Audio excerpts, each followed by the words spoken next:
Good Morning Business, Stéphane Soumier. C'est Jérôme Varnier, notre entrepreneur du jour, cofondateur d'Innovorder. On en a déjà parlé d'Innovorder et on va dire un mot, mais je posais la question à Jérôme Varnier, je lui disais mais quoi de neuf, qu'est-ce qu'il y a vraiment de nouveau aujourd'hui pour votre entreprise? Il dit ça marche super bien, on est en pleine croissance, voilà. Ce qui est très très bien, j'en suis ravi Jérôme. On le dit d'un mot, Innovorder, l'idée c'est pousser l'ensemble de la restauration.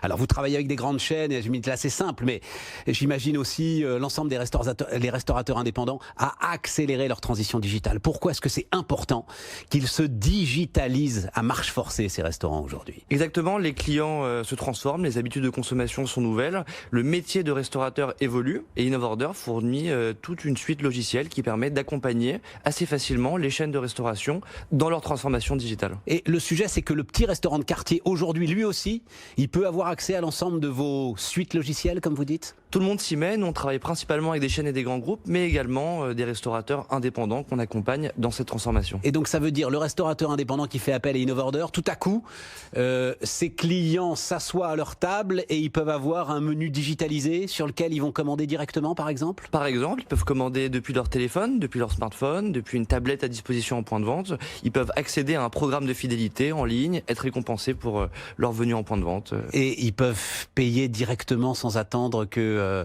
le garçon vienne porter l'addition. Enfin, c'est un des éléments que vous apportez, ça, enfin vous n'êtes pas le seul d'ailleurs, qui est un vrai point de friction aujourd'hui dans la restauration. Tout à fait, voilà. Le paiement dans la restauration, c'est le point de friction principal. Et aujourd'hui, les nouvelles technologies permettent au client de payer par lui-même depuis son téléphone. Ça veut dire que vous pouvez vous connecter à tous les logiciels de caisse aujourd'hui? On peut se connecter au logiciel de caisse, mais nous-mêmes, Innovorder, on fournit un logiciel de caisse complètement intégré à nos solutions. Donc le restaurateur va être obligé de tout changer quand même s'il veut faire appel à vous? Il peut tout changer, mais on peut aussi s'intégrer au système existant, donc pas nécessairement. Alors, grâce à vous, j'ai un chiffre là, enfin je l'ai pas vérifié. 20 000 restaurants ouvrent chaque année en France, Jérôme?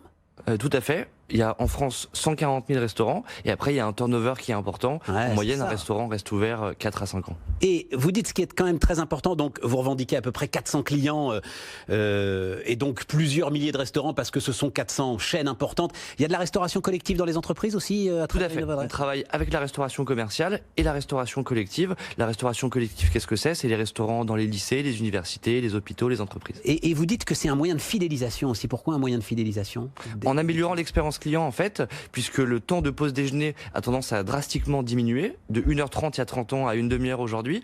Et donc avec nos solutions, on permet aux clients de commander plus facilement et donc de passer moins de temps sur la prise de commande et le paiement. Bon, et donc ça marche, visiblement vous arrivez à convaincre les restaurateurs. Et alors, juste un petit mot, parce que j'ai vu ça en préparant cette interview, vous avez embauché 2 quinquas.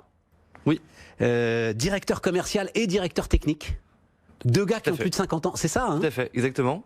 Donc nous on a une moyenne d'âge assez jeune, on est 3 fondateurs qui avons entre 25 et 30 ans. La moyenne d'âge d'Innovorder c'est 31 ans et on a recruté récemment 2 personnes qui ont plus de 50 ans.